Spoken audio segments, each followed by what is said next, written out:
Good morning, everyone. How's everyone doing today? I hope you had a good time yesterday and were able to mingle and meet each other a little bit more.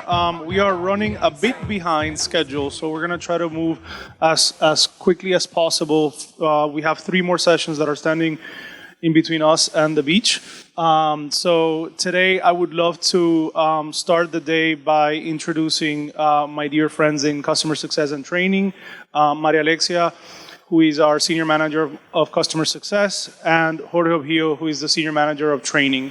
As you all know, part of the success of any team is how well trained they are, and so we here at Horatio, we've designed the process to make sure that everyone goes through the appropriate training program. And the idea of this panel is for you guys to learn a little bit more about how we think about training and maybe think about ways in which you can incorporate some of those learnings into your own training plans.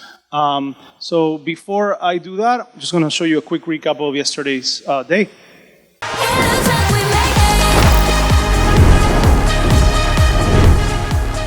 Welcome, everyone. How's your visit been so far? I hope you guys are having a great time.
Good morning. How is everyone feeling today? Good? Awesome. So today we're going to talk about training. So our panel today is Session 6, Raising the Bar. Designing a training plan to revolutionize our customer service. Your customer service. Okay? Like Jose said, today it's myself, Maria Alexia. I am the Senior Customer Success Manager here at Horatio, and Jorge Obio, who is our Senior Training Manager.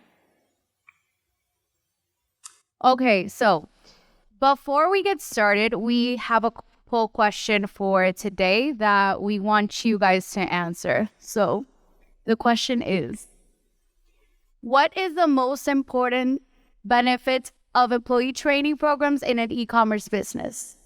So the responses are A, improved customer satisfaction, B, increased employee satisfaction and retention, C, increased productivity and efficiency, and D, improved quality of products or services.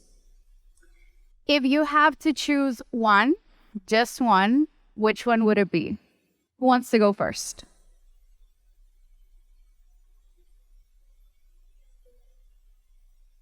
Who else? Come on. Okay, go ahead. B. Okay. Okay, that makes sense for sure. Who else? Okay, so let's see what the answer is. Actually, all of the above. Kind of a trick question. Jared, you jinxed it. The reason why is because each of them are very important components to a very strong and efficient training. And that's what we are going to talk actually today. So, why is training critical for customer service? We believe we're all here today because obviously we understand the importance of training. And it's the foundation to a good customer service. But it's important to remember that just like a tree needs the right seeds, water, nurturing to be strong and healthy, we also need a good and robust training program in order for the CX to be successful. And we're not just here to actually tell you, but we want to show you. So we are going to present an actual case study with one of our clients that has been with us for a while now, which is Spot and Tango. So Spot and Tango is a large-size business that offers top-quality human-grade food for dogs within the U.S. Jose's dog, Pablo, actually eats Spot and Tango every single day, and he loves it. So with a rapid growth over the last few years, Spot and Tango started experiencing a decline in customer satisfaction due to spoiled meals during high-temperature seasons and delayed responses, resulting in bad reviews, prompting for the need of a training solution. So the main concern here was customer satisfaction actually dropped to 88%. That was obviously outside of the business standard and the lowest that we had ever seen during our partnership. So we're going to actually show you what we did and when we were here and where we got to. So take it away. Thank you, Maria Alexia. So here we are presented with a very interesting question. How would we approach this scenario? What will be our next steps, right? It would be nice to have one structure that through which you can just filter your situation and have a training solution that works. So rather than thinking, what can we do? I'm going to give you now ADDIE. ADDIE is a renowned instructional design methodology through which we can filter a training opportunity and get a training solution that shows results. ADDIE is an acronym that stands for Analyze, Design, Develop, Implement, and before I show you the last letter, I want to ask you, after you have done all of that hard work, what do you want to know? Almost there. What do you want to know from the training solution? Who can tell me? Measure is one. I like it. Efficiency, great. Anything else? Both answers mean evaluate. So you want to evaluate if the training solution is actually effective, is efficient. If the goal you set to achieve is actually being achieved by your training solution. So here what I want to do is I'm going to tackle each of those. You can think about them as buckets of tasks or items. So what I'm going to do is I'm going to go run through them and also show you what we did on each bucket for our case study in Spot and Tango. So let's take a look. So analysis. Would you agree with me if I were to say that the first step to solve a problem is by identifying it? That sounds reasonable? Right. Now, for our training solution, we have to do a little bit more than identifying it. We have to understand it. Best way in business to understand a problem is to analyze it. Right. So the same way you will analyze any other business situation you have, with training is no different. You want to analyze and assess what does your team need in order for you to implement a training solution. So here I want to give you 3 items we can run through very briefly so we can cover this stage of the ADDIE model successfully. First and foremost, we want to, the same as any other business decision, we want to gather data around the situation. So first and foremost, gather data. Now, sometimes it's not as clear as to where to get the data. I'm going to give you quick pointers. 1, you could do focus groups. 2, you can do customer surveys, especially not just the numeric value, but the comments on those surveys. And you can do either lab observations or take a look into the QA scores if you have a QA program in place. So those 3 items, simply put, should tell you or should give you, I mentioned 2, right? So those 2 items should give you a good starting point that will tell you then what is my target audience. So should I train everyone? Should I train just a new hire? Should I train a very specific group of people? So those 3 items will now allow me to move into the next stage. But before we do that, let's take a look at what we did at Spot and Tango. So we helped Spot and Tango conduct a training needs assessment. And here, the main idea was to discover or uncover the root cause of the situation. Remember, the situation was CSAT dropping to 88%, too low, we wanted to get it up. So what did we do? We did an analysis on 3 data sets: customer service, especially the comments. Those were very helpful. Team feedback in terms of focus groups and interviews with both associate and staff members.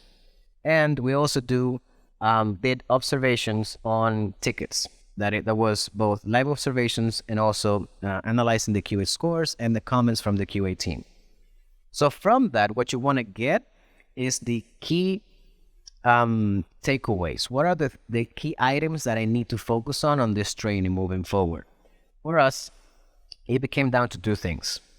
It was inadequate communication skills overall. So we were looking at lack of empathy, inability to explain certain issues, inconsistent brand voice across the board. In addition to that, we also discovered lack of awareness of latest products and process updates. So those 2 were our main concerns on this case study. Moving forward, everything else will be based on solving those 2 key areas to move our numbers forward. Questions, comments so far? Good. All right. Let's take a look then. What will be our next step after identifying the 2 key elements? So we want to think about kind of the main point here will be to design the ideal training plan. So I want you guys to think about deciding almost as deciding, because on this step is we want to decide everything that needs to happen on the learning experience. So think about, I want to give you 5 quick items for you to take in consideration. First one will be your learning objective. What is the outcome, the expected outcome of the training program that you're building? So here, a quick tip is to always base your learning objective on an actionable verb, rather than saying participants will be able to understand better. That sounds nice, but we want people to just understand. We want people to action on them, to apply knowledge, to resolve tickets, to do something actionable with that knowledge. So learning objective always based on actionable items. We also want to do here the training outline, or the what topics should I cover to get this training solution applied. You want to think about listing all the topics that you feel will be important to get the training solution applied. So we have learning objective, training outline. We also want to think about training methodology. Decide or think about, will it be better if I do in-person instruction, in-class instruction? Would I do self-paced instruction? Or could I do virtual meetings? How am I going to tackle the training methodology? Here you also define that decision. So we have 3. Now we think about scheduling. How much time do I want to dedicate to this training solution? Can I do 9 to 6? Can I do 2 hours a day? Can I do it for 2 weeks, etc.? You want to decide here the timing and the scheduling for the training program. And last but certainly not least is, how am I going to evaluate the training program? What is the goal that I'm aiming for? How am I going to evaluate that? Am I going to do activities? Am I going to do exam, test, assessment, so on and so forth? So those 5 items will essentially, you could do more. You can define the design phase like that. So with those 5 items in mind, for Spot and Tango, we did a training program that covered 5 specific topics from 5 main topics of concern. Those were communication skills, customer service philosophy, problem-solving techniques, how to handle or how to take over certain conversations, and a refresher on the latest products and process updates. So we designed this training experience to be engaging and fun, and have it a blend between in-person training and self-paced content that lived in Notion. We're going to talk about that in a sec.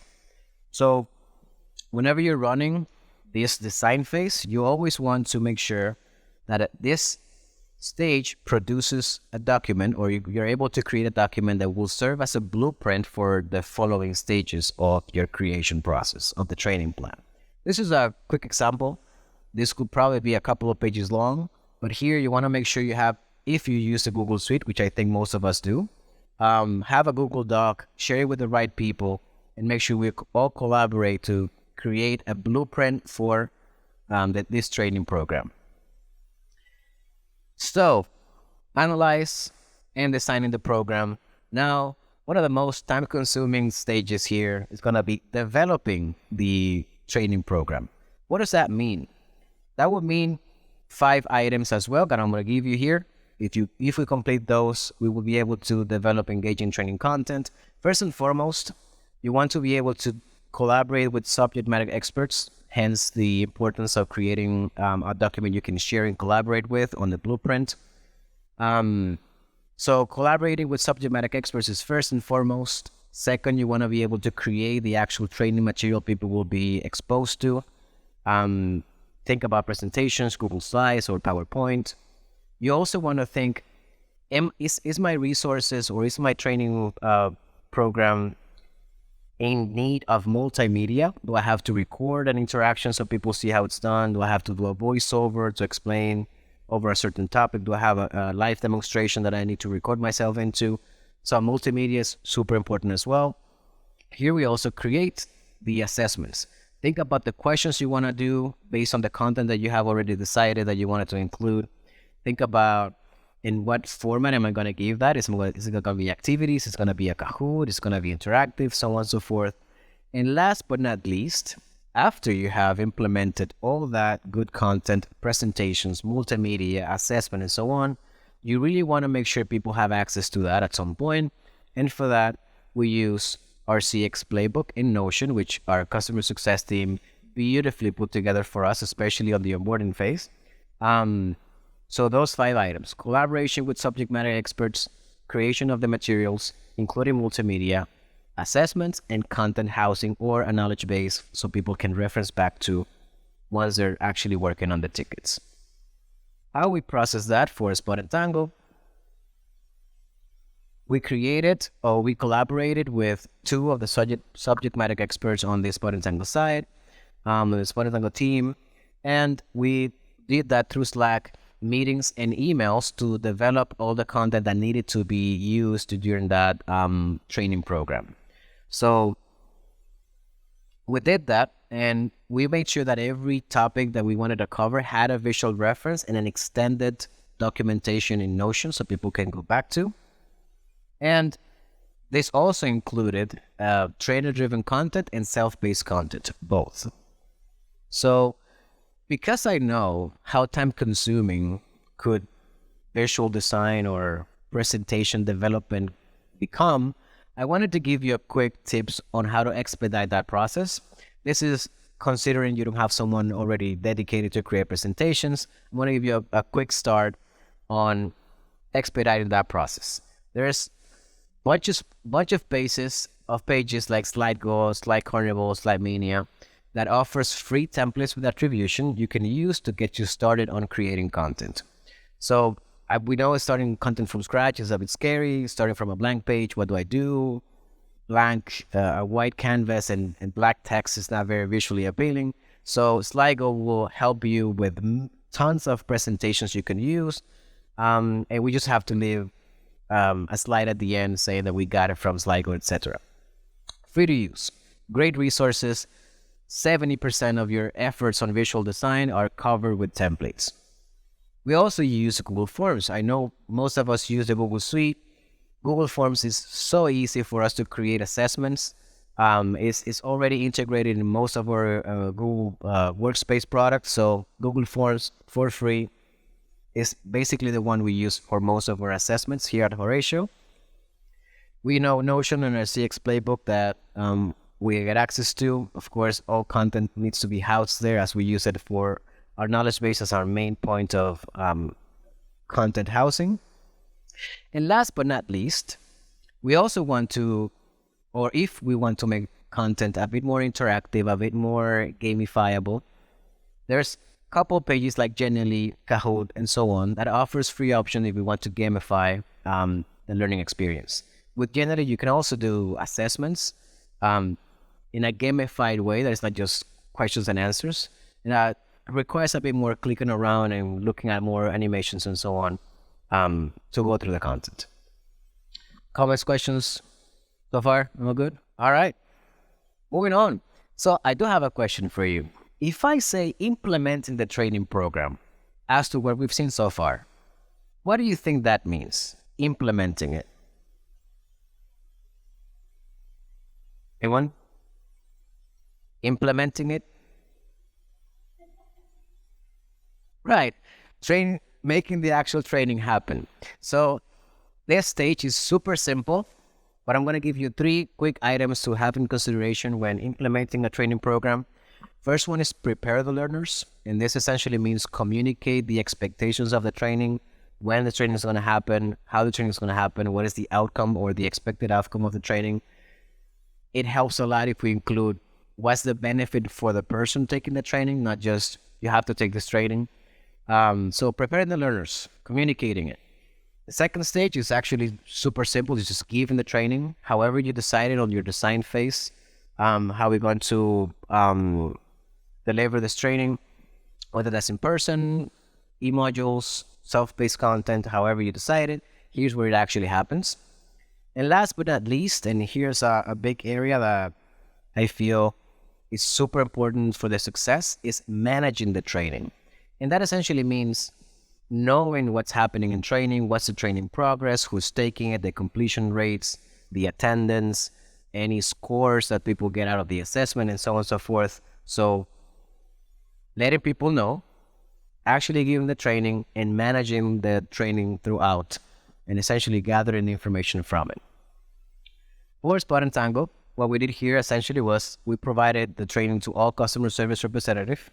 That took us around a week to do that. And remember, Monday, we did the first group, and usually you want the first group to serve you as a pilot to make changes and apply to the rest of your trainings. So you want to do that. And we also established a workload or a scheduling that accommodated people's workloads, since we didn't want to really impact the operation by taking people 9 hours out of working on volume. So we did that, and we made sure people had access to Notion and every other material that they needed to have during the training program. Now, we went through 4 stages of adding. We're almost there, almost done. Analyze, design, develop, and implement, which is where we are now. But the next one, I think is going to be of the highest interest of anyone involved here, since as business managers, as overseeing the whole training experience, one of the most important things we want to know is if it's working. Is the investment really happening, or am I getting the investment out of this training? So now we're going to talk about the most fun part, evaluation. Essentially, you want to know if this works. Now, I want to ask you again, how do you think we can go about doing that?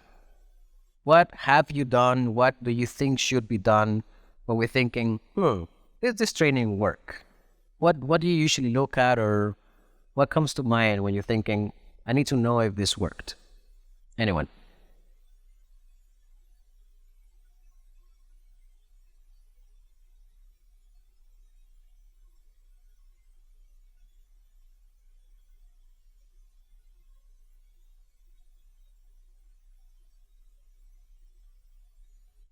Right, correct. We look at the results, right?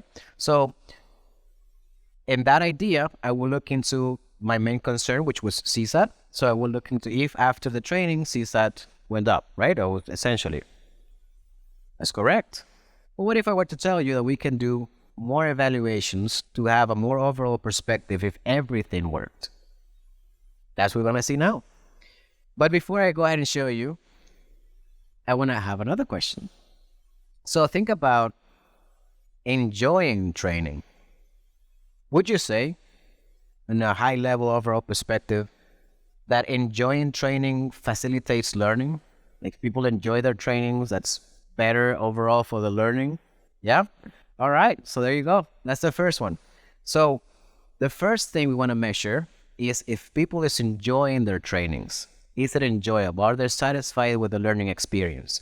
We currently do this through an end of training survey.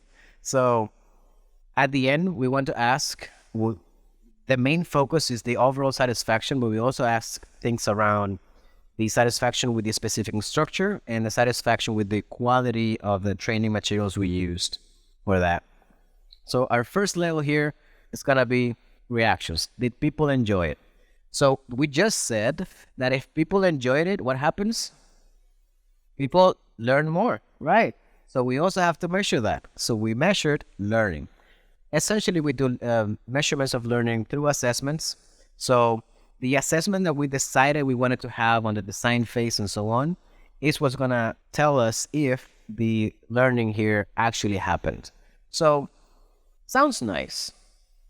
You enjoyed it, and you know.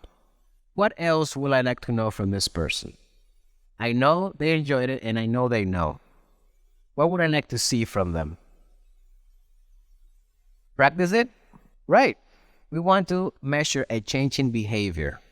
Are people doing things differently now? Is there any metric that tells me that people now are actually applying what they learned through the learning experience? So on a third level, we want to measure change in behaviors. This could be AHT, first goal resolution. This could be anything that indicates a change in action on the person. And on this case, because it was so much related to CSAT, we wanted to have QA as our main metric on the third level. So we got to mention here, it's very important, the first two are usually measured instantly. Immediately on the training, during training, you know, on the survey and because of the assessment, you know if people enjoyed it or learned. Now, the next two, including behavior, is ideal to not measure it right away, but measure it throughout time. What we did with Spot and Tango here, we left 4 weeks running and we measured the improvement over 4 weeks rather than doing a couple of days or the first week. So we wanted to make sure that the solution that we applied could withhold time. So we left a couple of weeks run by and measured that improvement, and we had a 5% improvement in the QA scores. Now, right, they enjoyed it, they know, they changed their behavior, but what was our main concern then? The main concern back in the case study was the thing that we actually wanted to correct. 88% on what? On satisfaction. So we want, on the last step or our measurements, we want to know if there's an actual business impact on the training. So you enjoyed it, that's great. You learned, that's great. You change your behavior, that's great. But is that actually making any change on the business? So we think about business metrics like CSAT, repeat business, sales, anything that indicates a positive impact on the business that is associated with the main concern you wanted to solve at the beginning. So again, during 4 weeks, we got an improvement of around 6 points from CSAT where we started the training solution on 88. And after we run it for 4 weeks, we got the number back to 94, which the combination of all that tells me this was a success in terms of training implementation, not just because I feel like it, but because I have numbers that show that. Now, what will be then the conclusion for this case study? Put simply, using this model, when you analyze, design, develop, implement, and very importantly, evaluate, we partnered with Sport and Tango to successfully plan and execute this training program that improves customer satisfaction, as you can see over the lapse of 4 weeks. This systematic approach, where we have clear steps and clear items on each step, and we had collaboration and we'd have a very strong communication, it really helped us or enabled us to address a very specific need, in this case from the customer service team. And this resulted in a more effective training and a very much positive impact on the overall business performance. So, I think I've said the faces of Adi a couple of times now. I want to say that again, just so we know and we have the steps clear. In one phrase, analyze, you want to know what's up, what's causing it. On design, you want to create a training program that addresses your concern. Cool thing here that is always very specific to what you are working in, and rather than having a generic solution, this process allows you to nail down something very tailored. Development, or develop here, we create all the training materials. Implementation, we give the training. And last but not least, we want to know if the training was successful by looking at least into 4 different values. You could do less, you could do more, but 4 different values will help us understand if the training was truly successful. Now, this 20-minute presentation might be a bit short to fully grasp and understand and take home everything that I've said here. So because of that, I did prepare a little surprise gift for you all. And that essentially contains or is a drive folder with templates, reports, forms, surveys, guidance, fill the blank templates, everything that we could possibly put together so you can implement this training solution on your own or have someone from your team try this out. If you see that this add any value to maybe something that's already running on your head, maybe I can apply this to this or that, Horatio is more than happy to talk about including a training specialist into your operations and see the value of ADDI running week over week. And with that, I said thank you, and we can jump into our Q&A. Thank you.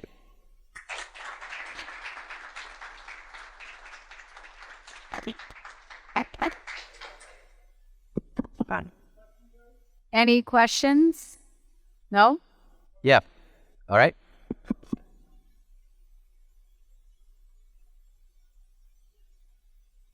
Great question. So that really depends on a couple of factors.